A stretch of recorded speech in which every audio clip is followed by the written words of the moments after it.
So summary and conclusion, there's just about 3 or 4 slides here. The restoration of the 10 tribes of Israel and Judah in the north country will then lead to the establishment of the kingdom of the house of David before the tribulation.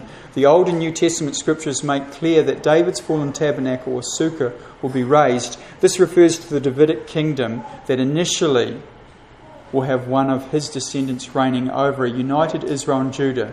Israel appoints one head in Jezreel Valley according to Hosea 1:11.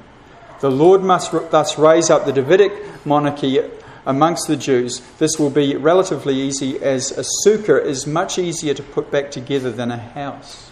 That's why it's called a sukkah of David. There must be reconciliation with the lost tribes to enable this, because the reason the 2 houses separated is related to baseless hatred that destroyed the last temple. And not only baseless hatred between Israel and Judah, but between Judah and Yeshua.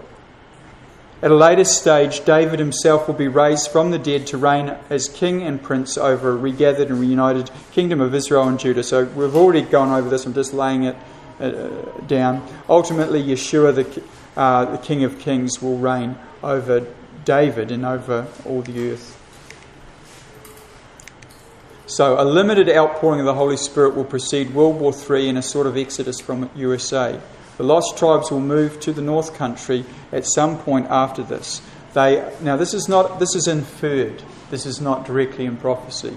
They are not there now. In order for the 10 lost tribes of the house of Israel to leave the North Country, they must first be there. We're not there yet. So we've got to get there. So something's going to happen. Sodom and Gomorrah generation, cities burn, we get out of this country. The scriptures do not tell us how they get to the North Country. From there we will join with the house of Judah, Jews, and return to the mountains west bank of the land of Israel. Once both houses of Israel are joined in the land of Israel, the temple will be in operation along with the Kohanim, the priests. The house of David will be reigning during a premillennial messianic era preceding the tribulation. David's fallen tabernacle is restored. Gog-Magog invasion will occur once the house of Israel is back in the land. Joel 2:30, outpouring of the Holy Spirit begins then. And we get outpourings of the Spirit throughout the church age. We've had awakening, second awakening, we're getting another one now, and there we go. Conclusion. A great deal of destruction is coming to the world after the Pentecostal harvest of 2,000 years. Despite the world wars and destruction, the Lord is very much in the construction and healing business. A remnant shall be saved.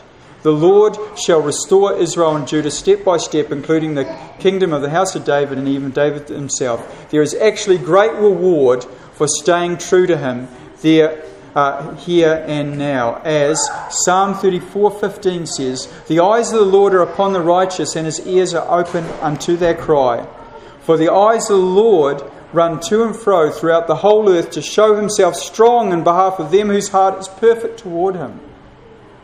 Herein thou hast done foolishly, therefore from henceforth thou shalt have wars." So that's their choice here. The eyes of the Lord are looking for those that are perfect towards him. And if we're not perfect towards him, we're going to have wars. We're going to have a war on terror, and then that war is not going to be just in the Middle East, it's going to be right here. And it's going to be between brother and brother. It's not just going to be the New World Order fighting us, it's going to be Tom, Dick and Harry fighting one another. So the eyes of the Lord are looking for those that are perfect towards him. And so we need to lift up our eyes to him and draw near to him, because there's great reward. That's why Satan fights us so hard. He wants to get not just a very small remnant of the house of Israel. He wants no remnant. So we've got to fight for our very small remnant, because it's worth fighting for. You only need one seed to plant a forest. Get that one seed going back in the land, and we're playing happy families. Every seed that's saved is worth holding on for. So that's the end of the talk. Yevarechecha Yahweh v'yishmerecha.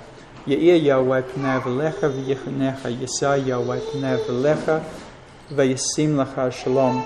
May the Lord bless you and keep you. May He be gracious to you, and may the faces of Him shine upon you, and may He lift up His face and give you peace, or put to you peace. So that's the end.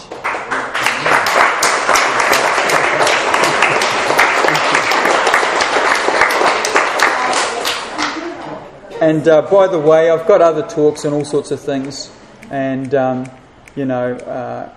don't even have time to. What's that? I don't have time to watch much, but I think that as we we've got plenty to occupy ourselves with. That's really positive, and get ourselves ready for what's coming. Thanks very much. Thank you, Roy. Yeah, no worries.